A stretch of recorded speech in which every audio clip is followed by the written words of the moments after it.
Okay, so good evening and thank you for joining us tonight's webinar on cataracts. My name is Louise King and I'm your host. Our expert presenter this evening is Mr. Damien Lake. He's our consultant ophthalmic surgeon at Benenden Hospital. The presentation this evening will last approximately 25-30 minutes and then there'll be time for a Q&A session. You may ask questions throughout the presentation using the Q&A button at the bottom of the screen, or you can ask them at the end. It'd be better if you could use the Q&A button, not the chat if possible, just so we can manage the amount of questions. This webinar is being recorded and other attendees won't know you are attending unless when you do a question you include your name. So if you want to be anonymous, just please don't include your name. And I'll now hand over to Mr. Lake and you'll hear from me again shortly. Thank you very much. Over to you. Thank you very much. Welcome everybody to this webinar on cataract removal and an information about special lenses and the service at the Benenden Hospital. My name is Damien Lake. I've been a consultant ophthalmologist, which is an eye surgeon, for the past 15 years and 10 years training before that. I'm a member of these prestigious academies, American Academy, the Royal College of Ophthalmology, the European and UK Society of Cataract and Refractive Surgeons, upon which I've served as council members of the British Refractive Society and the Cornea Society in America. And as part of my membership and council membership of these bodies, I've presented both here and internationally on subjects related to cataract surgery. Now, just a brief overview of the anatomy of the eye. So most people have two eyes. It looks like this in cross section. The front window of the eye we call the cornea.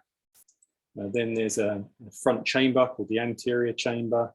The colored material inside your eye is a muscle called the iris. The hole in the iris is the pupil. Just behind that is your natural lens, which sits in a very thin capsule bag, suspended on a muscle called the ciliary muscle by these tiny little strings we call zonules. Now, behind your natural lens here is this cavity called the vitreous cavity, which is filled with a mainly clear jelly, although occasionally you can get floaters, which cause people a lot of consternation in that jelly. And then behind the jelly is a membrane at the back of the eye called the retina. And the eye is analogous to an old-fashioned camera in as much as it's got two lenses, fixed lens at the front, a mobile lens in the middle, and then a film which picks up the light at the back of the eye. And we're going to talk about these later when we discuss the procedure. When examining the eye, the doctor asks you to put your chin onto a machine called a slit lamp, and there's an oblique light. And then we look through a microscope to examine the eye, and this is what we can see. So we see the top lid here and the bottom lid down here. There's the pupil in the center with the colored iris and the clear window called the cornea over this, and the white of the eye called the sclera, and a thin membrane called the conjunctiva above that. And it's important in our examination that we check that these are all healthy prior to any cataract or lens-based surgery, so we can properly discuss with you all the risks and benefits of the procedure. As part of the assessment at Benenden Hospital, you'll come to the hospital, you'll be asked some questions by the nurses and have some tests performed. Some of those tests you'll be familiar with because you have them performed when you go to the opticians, like reading the letters on the chart. Others you'll be less familiar with, but I'll give some examples here. Now you can see we initially start with what we call cornea mapping. So the cornea is that clear window at the front of the eye, and we take a rotating photograph of the cornea. And we do that so that we can ascertain how thick the cornea is and the shape of the cornea, because that's going to help inform our choices as to what lens at the time of cataract surgery we might suggest to you. Now, this is the screen that we see, and we can see the shape of the cornea. We can see how thick the cornea is. And we can see the depth of the front chamber of the eye to help with our cataract plan. Here you can see that these circles are projected onto the cornea, and this is a a technique to enable us to work out the shape of the cornea. So if you project circles onto the cornea, if it's irregular or steep in one direction and flat in the other, it will distort these circles and it will give us an idea of the shape of your cornea. So when the cornea is misshapen like this, so steep in one direction and flat in another, we call that astigmatism. Now, astigmatism is important because it degrades your vision, so your visual quality is not quite as good. And we can correct that during the cataract surgery and provide lenses which will give you an optimal outcome. As you can see here again, this test merely involves you putting your chin on a machine and having a light shone on the eye. There's no touching of the eye or anything like this. This is a picture of the eye with the circles superimposed on the surface. And you can see that there's some distortion of those circles. And that helps us work out in our planning, which goes into a formula to work out what style of lens that we can offer to you. We'll move on to the next slide.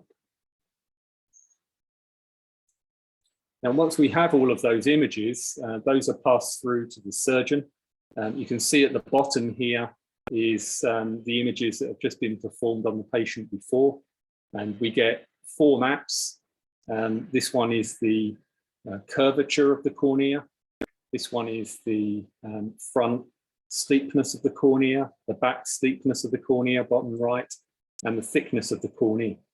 Now, these are relevant to us because you can see on the top left map that there's a sort of increased red color in this direction here, but a yellow color in that direction there. And this equates to this scale here. So the red areas are curved, steeply curved areas, and the yellow area is a flat curve. Now that's the astigmatism. Now those readings can then go into a formula up here, along with the length of the eye, the curve of the eye, the front depth, anterior chamber, and it goes into a mathematical formula, which then gives us the power of the lens that we would need to order and then implant during the cataract surgery and the expected outcome.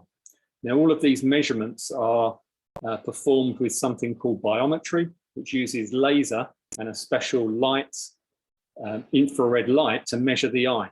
And this all takes less than 1 minute to do. So I'll show you a demonstration of that. Now, this equipment is very expensive and has been purchased by Benenden within the last year. So you can see the eye up here, and it's projecting dots onto the surface to measure the curvature.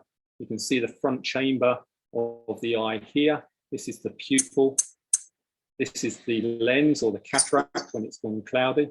So that's all the first measurements done in under 20 seconds. We then move on to the other eye. This is all done automatically. Again, measuring the curvature of the eye. This is the front chamber of the eye. This is the cataract. This is the pupil. And you can see that all of those measurements are done in just over 30 seconds. The computer then calculates the power of the lens. All of this is done without touching your eye, just with lights. And that's all done in less than 45 seconds. So very quick, very simple. It's multiple repeat readings, so it's very, very accurate, the latest equipment available, and very simple. Now, after we've had all of these assessments and you've answered the questionnaire so we can understand what your needs, your visual needs are and what your pastimes are, we then move on to a consultation with the surgeon like me, who would examine the eye to make sure that your eye is healthy. But particularly, we're looking at the front chamber of the eye. We're looking at the cataract if the lens has gone cloudy, and the health of the back of the eye. Now, a cataract is when that usually clear lens becomes cloudy. Now, the symptoms that you may suffer from due to cataract would be that the vision becomes gradually blurry, or the image becomes very washed out and yellow, or you get a lot of glare, depending on where exactly the cataract is within the lens. Different people will have different symptoms. The procedure itself at Benenden is predominantly done with local anaesthetic. That means eye drops only. So 99.99% of cases are performed with eye drops only. So you have eye drops to numb the eye, a drop to clean the eye, and a little pellet is placed just inside the eyelid, which releases medicine over about 30 minutes to help the pupil dilate. Then during the procedure, you're sitting in a chair that reclines like a dental chair, and we clean around the eye with iodine, and we cover the lashes with a drape, and there's a little clip to keep the eyelid open. You're then asked to lie still and to stare straight ahead at a bright light. And then during the procedure, what we do is we make a tiny incision on the edge of the cornea, which is 2.2 millimeters wide only. We then fill the front chamber with an artificial jelly to maintain the depth of the eye. And we make a little circular opening on the front of the cataract. We then use a machine called phacoemulsification. Now, this machine produces sound waves, which break up the cataract, and it also has a vacuum to aspirate away the cataract segments. And that then leaves an empty capsule bag inside the eye. And into that capsule bag, we inject a new plastic lens. So that plastic lens is made from a malleable acrylic, which rolls up into a little cartridge, like a cigarette paper. And we simply inject that into the eye. And once it's in the eye, it unfurls inside the capsule bag and is held in place by two little arms that we call haptics. And at the conclusion of the surgery, we put antibiotics into the eye and take away the drape and the clip, and the surgery is all finished. For those patients who have decided that they'd like to get both eyes done on the same day, then we will then move on to the other eye, and the same procedure is performed again. This is the machine that removes the cataract. It's called a phacoemulsification machine. At Benenden Hospital, we have the latest generation of that machine called the Centurion, which is produced by an American company called Alcon. It's the latest machine because it has a pump inside there, which is controlled by 3 sensors in the tip of the phacoemulsification probe, which then dictate how these pumps in this computer segment here work. And these are set by the surgeon, so we can set the pressure inside the eye and the power of the vacuum, and also the power of the ultrasound that breaks up the cataract. This machine was developed by Alcon, and there's a big international body of consultants who advise Alcon on the machine and how to improve it. And you can see that this is me at the back here as part of that panel to provide the best machine possible for you, potentially, if you come to Benenden Hospital. Now, when we take away the cataract prior to becoming cloudy was a clear lens which helped you focus your vision. Once we remove that cataract, you need to have a replacement lens for you to be able to focus your vision again. Now, those lenses come in different styles with different advantages and compromises. Most probably the commonest intraocular lens which is used is something called a monofocal lens, or a standard lens, which would be commonly used in the health service. And that lens is a very good lens, but it has limitations in that the focus is only at one plane, which is for most people usually in the distance. And then they would need to use glasses like multifocal, like varifocal glasses to be able to read up close or in the middle. And for people with astigmatism, it wouldn't correct that, and therefore they would need glasses all the time. At Benenden, we can offer other lenses, which we call premium lenses or special lenses, including multifocal lenses. You can see on this multifocal lens that there's a number of rings, and those rings allow you to focus up close, in the middle, and in the distance. So you're less reliant on spectacles. This is a close-up image of those lenses. So you can see faint milled circles on the lens. So the advantage of that is distance, middle, and near vision. But the compromise of these lenses is that when you look at bright lights in the evening, you may see some circling around lights. And in low levels of light, it's a bit more difficult to read. So you need to turn the lights up. but nonetheless, these are a very popular lens and have lots of advantages to them. And if you're happy with the compromises, then it may be the lens for you. The lens itself, this graph is a bit complicated, but basically it shows that the light from a multifocal lens is split into three, so a trifocal lens, predominantly in the far vision and in the near vision. So it allows you distance and near, the near being about 40 centimeters away, with some intermediate vision, so approximately at the distance of your laptop from your eye. So it gives functional vision for what most people do nowadays, which is look in the distance when they're driving, look at their laptop when they're on the internet, and when you're reading a book to be able to read up close. This is a different lens, but of similar outcomes, which show that most people who have multifocal lenses, who have been counselled properly, preoperatively to expect the compromises and the advantages, would elect to have the implanted lens again, and there's a very high satisfaction rate with those lenses. Post-treatment, you're immediately as you finish, it'll be a bit blurry. It will be blurry, but not so blurry that you can't, walk around and navigate. You're provided with refreshments, so tea or coffee or whatever you need, and biscuits while you watch a video on your post-operative care, which involves eye drops for 1 month to keep the eye uninflamed and clean with antibiotics.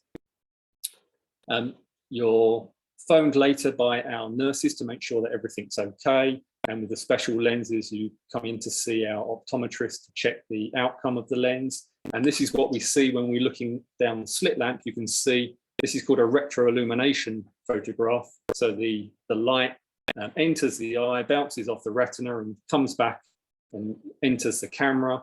And then you can see that this is the edge of the lens here. This is the dilated pupil. And you can see the faint circles on the lens, which indicate that this is a multifocal lens.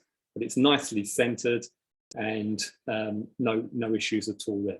This is a closer view of that with an oblique light.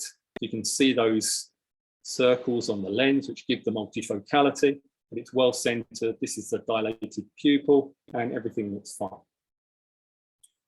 For those people who have corneal astigmatism, which means a curve on the cornea, so you can see on the map on the left-hand side, this red line means that the cornea is very steep in the 90-degree axis and very flat in approximately the 0 axis.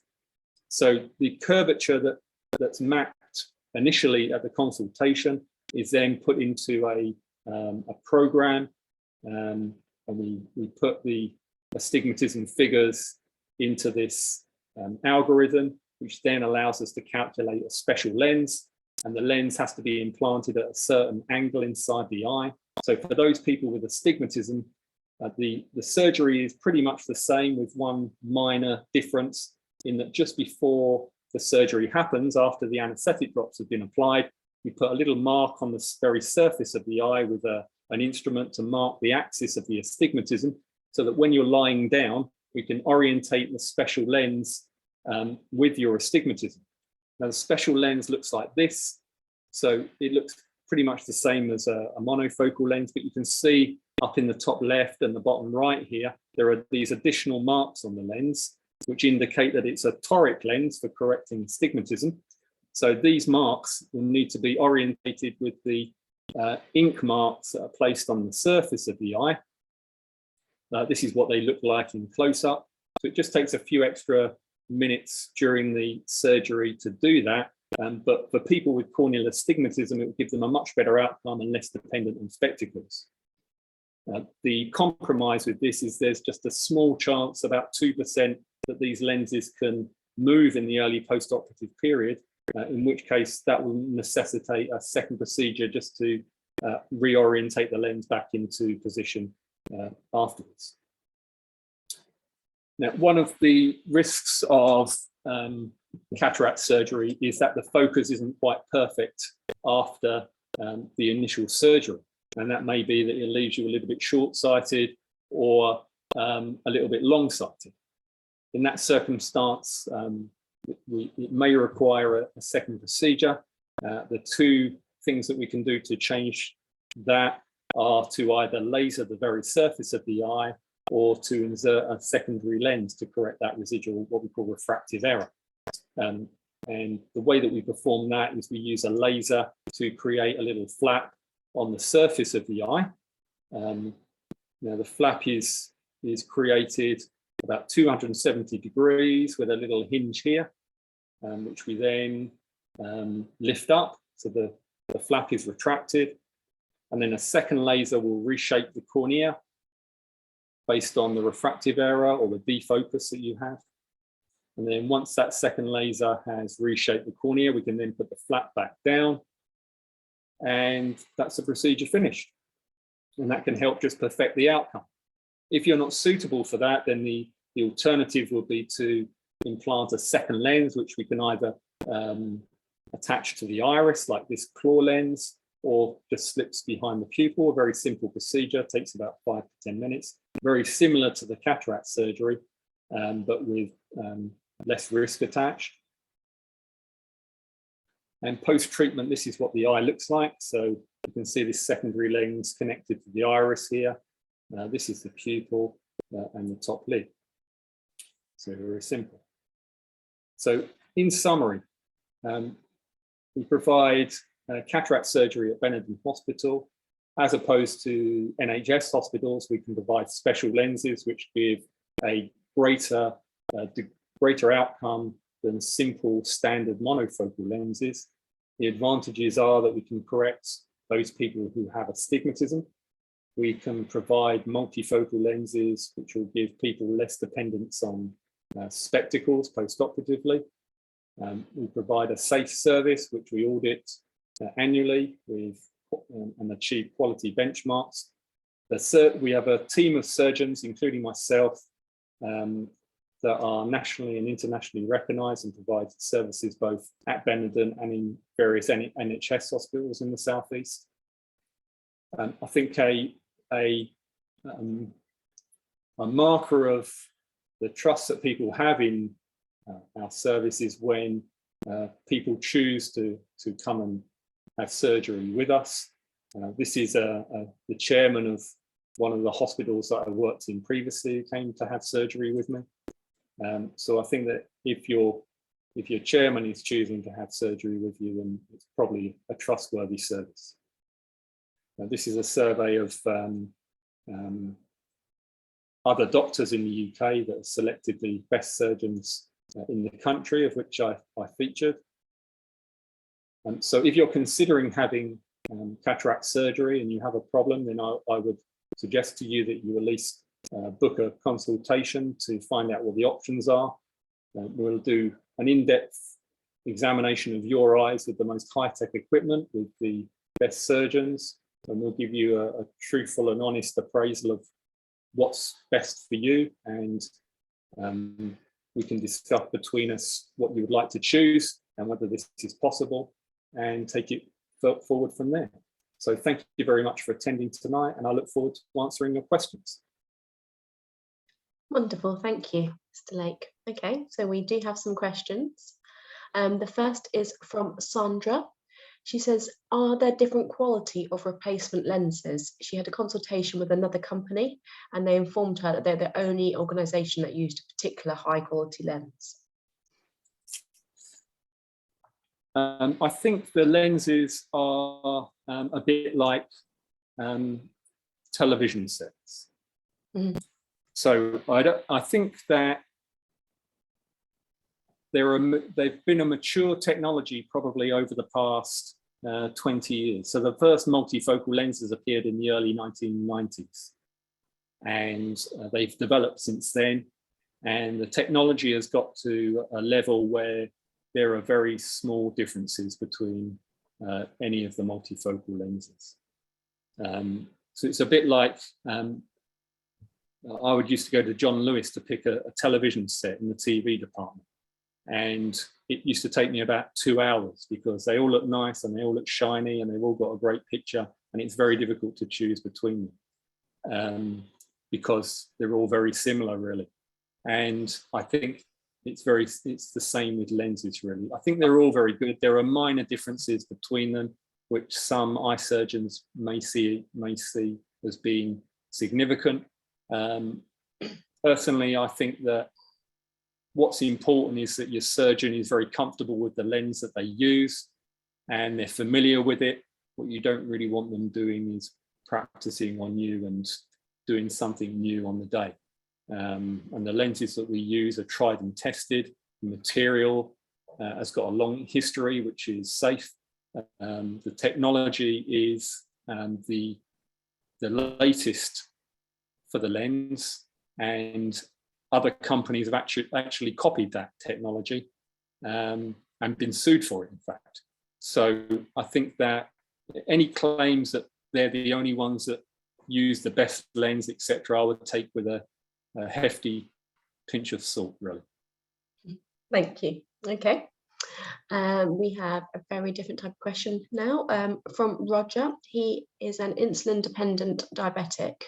Would he be suitable for a varifocal lens, or would he need a monocular lens? It's a good question, and it depends upon an examination of the eye. Diabetes can be a serious condition, and you can get a lot of eye complications from that. And you may have required treatment inside the eye from the diabetes.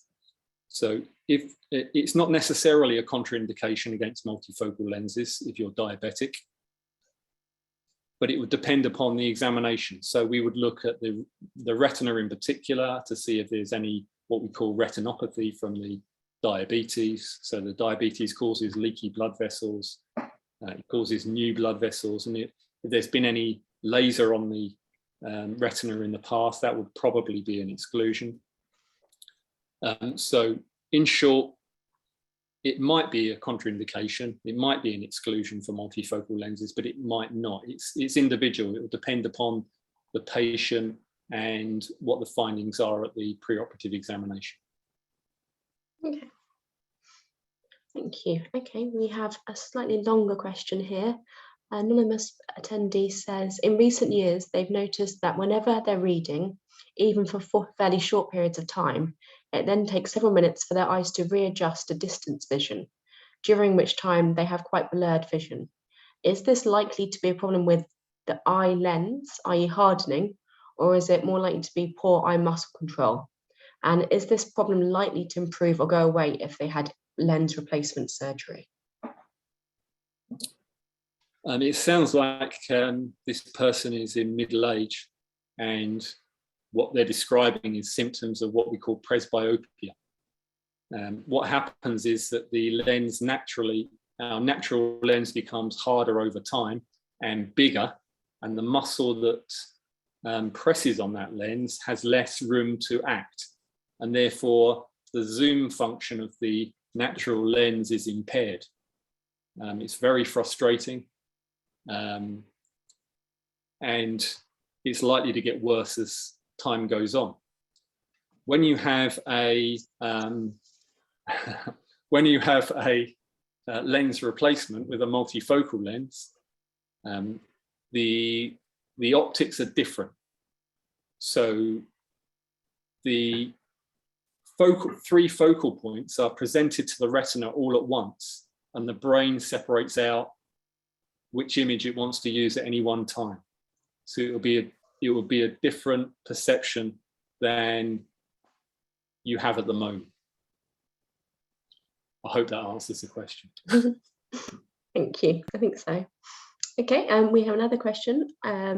During the summer, they occasionally get hay fever and sore eyes. Can lens replacement be disturbed or displaced if someone inadvertently rubbed their eyes during bouts of hay fever? I think in the early post-operative period, if you had a toric lens for astigmatism, rubbing the eyes is definitely not a good idea, and in fact for anyone with lens replacement or cataract extraction. But in the long term, I think it would be, you would have to be, very, very vigorous to move an intraocular lens by rubbing the eye due to them being itchy. So I think that's not Okay. it's not a common problem that we see at all. Okay. Another question, what is the typical lifespan of replacement lenses? I think that they've got a half-life of probably a few thousand years. Mhm. So once we're all dust, there'll be little discs of plastic in the ground that will remain. Okay, well, They'll that's a good last a answer. lifetime. Cool. Okay. What options are there for someone who requires excellent close vision for work, or who used to get very close vision and poor distance vision? So they're used to very good close vision and poor distance. What options are there out there if they also have a cataracts? Then they'll need to work out whether, I mean, we can do, as I said, we can either do a monofocal lens in both eyes, where they're either focused at near, and then they wear glasses for the distance, or they're focused for distance and wear near reading glasses, or the other option is to have one eye for short distance and one eye for distance. We call that monovision, although I don't usually recommend that for people who are not used to it. So many people use that solution with their contact lenses and they're adjusted to it. But if we do it with intraocular lenses inside the eye, it can lead to about 1 in 8 people getting double vision if they're not used to it. So unless you're used to it with your contact lenses, I wouldn't recommend. The alternative otherwise would be multifocal lenses, which give you near, middle and distance vision, although you'd need to accept that there are compromises such as the glare and halos, and also that vision in low levels of light is not so good, so you need to turn the light up. Okay, thank you. Just a few more questions. Someone has recently developed a cataract in their right eye. Are cataracts treatable medicinally or naturally without the need for surgery? There are no proven treatments for cataract except for surgery. So no eye exercises, no creams, no drops, despite intermittent press reports of this and that. The only proven treatment for cataracts is surgery, I'm afraid. Okay. This person has had a varifocal lens inserted many years ago. Cataract formed in the meantime and it was lasered. They have some cobwebs coming again. Can they be lasered to help clear them again? And how many times can this be done going forward? Yeah, we'd need to examine the eye to work out exactly what's happening there. If they're vitreous floaters, then they can be lasered, but not a Benenden. You'd need a different type of laser. But if you've had a cataract surgery done before, then it's probably in the vitreous jelly. So you would need to go to somewhere that's got a YAG vitreolysis laser, which is quite rare. Okay, thank you. Just 3 more questions. Is it normal to have double vision with cataract? Preoperatively, it's possible. So. Yeah, it's possible that you can get what we call monocular diplopia. So if you cover one eye, in the eye that's got the cataract, you may get a slight doubling of the image. If you've got clear vision in one eye and then clear vision in the other eye, but with both eyes open, you've got double vision, then that would indicate that it's not cataract and it's actually an eye muscle problem, which is a different assessment and a different procedure. Okay, thank you. Okay, this person wears glasses and they have a cataract in their left eye. What special lens could they have fitted to no longer need glasses? If they wear glasses, if they've only got cataract in one eye, then the decision will be whether to have the cataract operated on and a lens put in that eye, and then to leave the other eye, and have surgery in the future when you do have cataract, or whether to have surgery in both eyes so that you've got an even visual experience. Because otherwise, if one eye gets operated on and the other eye doesn't, then often there can be a big discrepancy between the two eyes, which people find difficult to cope with. So the solutions for the cataract eye are as above, really, which are still multifocal lenses for distance, middle and near, or a standard lens to match the other eye, and then you just carry on with your glasses. If you want to get rid of the glasses, then you would probably go for the multifocal lens and accept that you'd have to have surgery on the non-cataract eye fairly soon to even up that experience. Okay. Last question, hopefully an easy one. Once they've had the cataract removed, how long will they have to wait to wash their hair and wear makeup? Oh, well, we usually say washing hair a few days afterwards, but it's a good idea to wash your hair the night before the surgery, and then maybe you don't need to do that again until 3 or 4 days afterwards. For makeup, you can put on makeup the day after, but no eye makeup for 2 weeks. Great. And preferably not foundation either, because it tends to find its way into the tear film quite a lot. Okay, so not foundation for 2 weeks either? No, I would say not. Okay, thank you. Well, that's all the questions we've received. So that was a great varied range of questions. So that was really good. So thank you very much, everyone in the audience, for sending those in, and thank you very much for your great answers. After this, I just see on the screen there's a phone number that you can call if you wanted to book a consultation. You will get through to a lovely lady called Emma, and if you are interested in special lenses, you'll also speak to a Debbie. After this, you receive a short survey, and I'd be really grateful if you could fill that in, so it helps improve our future events. It helps us learn of anything that you did particularly like, or you didn't like. Our next webinar is on heartburn and acid reflux. That's on the 28th of April, and that's with Ahmed Hamouda and Abuchi Okaro. They're both consultant surgeons. So on behalf of myself, Mr. Lake, and the team at Benenden Hospital, thank you very much for attending this evening and using your time for that. And we look forward to seeing you again soon, either at the hospital or at another event. So thank you very much. Bye. Thank you. Bye.